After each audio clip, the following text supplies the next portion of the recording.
Good morning class. कैसे हैं आप बच्चों?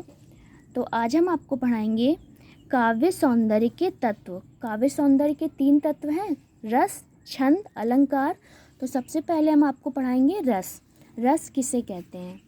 काव्य को पढ़ने, सुनने अथवा देखने से जो आनंद की प्राप्ति होती है उसे रस कहा जाता है।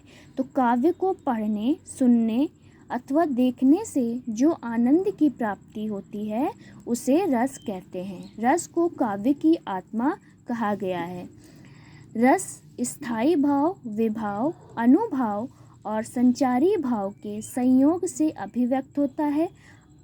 आचार्य भरत मुनि के अनुसार विभाव, अनुभाव, व्यभिचारी भाव, संयोग दश निष्पत्ति अर्थात स्थायी भाव के साथ विभाव, अनुभाव और संचारी भाव के संयोग से रस की निष्पत्ति होती है। तो आचार्य भरत मुनि के अनुसार स्थायी भाव के साथ विभाव, अनुभाव, व्यभिचारी भाव के संयोग से रस की निष्पत्ति होती है। तो हिंदी में रसों की संख्या 11 बताई है, पर आचार्यों ने 9 रस बताए हैं। तो सबसे पहला रस है श्रृंगार रस। इसका स्थायी भाव रति। हास्य रस का स्थायी भाव हास्य। करुण रस का स्थायी भाव शोक। रौद्र रस का स्थायी भाव क्रोध। वीर रस का उत्साह। भयानक रस का भय। विभत्स रस का जुगुप्सा। अद्भुत रस का विस्मय और शांत रस का निर्वेद। तो ये आचार्यों के अनुसार 9 रस हैं और विद्वानों ने 2 रस और बताए हैं, जिसमें वात्सल्य रस और भक्ति रस। वात्सल्य रस का स्थायी भाव वात्सल्य और भक्ति रस का स्थायी भाव भक्ति। तो हिंदी में रसों की संख्या 11 बताई गई है।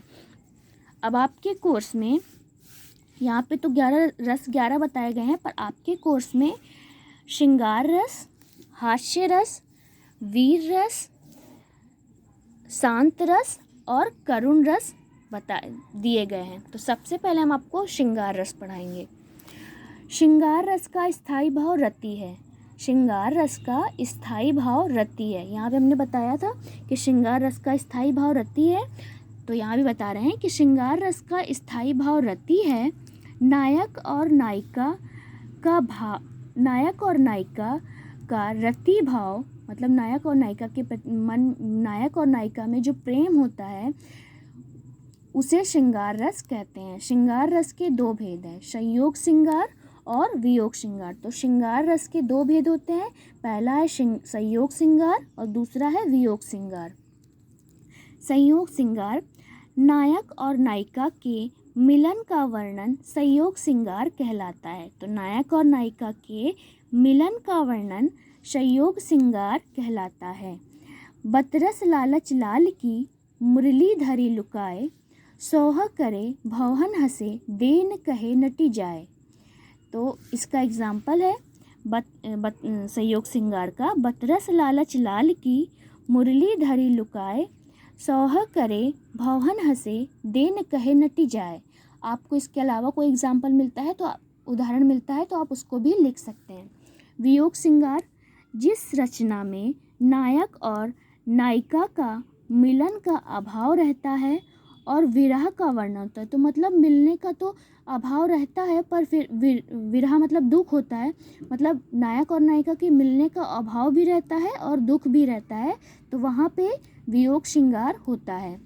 तो इसका उदाहरण, मेरे प्यारे नव जलद से कंज से नैन वाले, जाके आए ना मधुबन से और न भेजा कोई संदेश।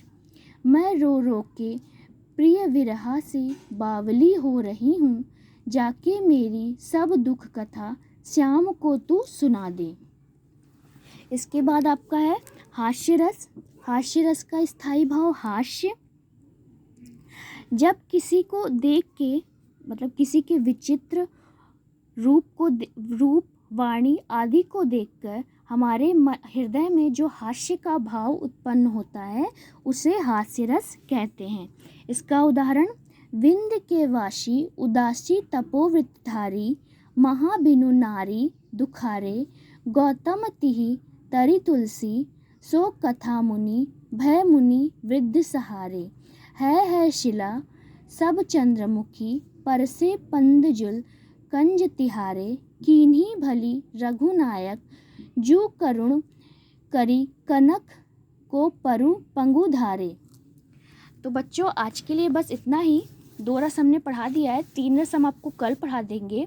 तो आई थिंक बच्चों आपको रस किसे कहते हैं ये और श्रृंगार रस, हास्य रस समझ में आ गया होगा। कल हम आपको 3 रस और बता देते हैं। तो आज के लिए बस इतना ही। कल फिर मिलते हैं अपने एक नए वीडियो के साथ। तब तक के लिए घर में रहिए, सुरक्षित रहिए।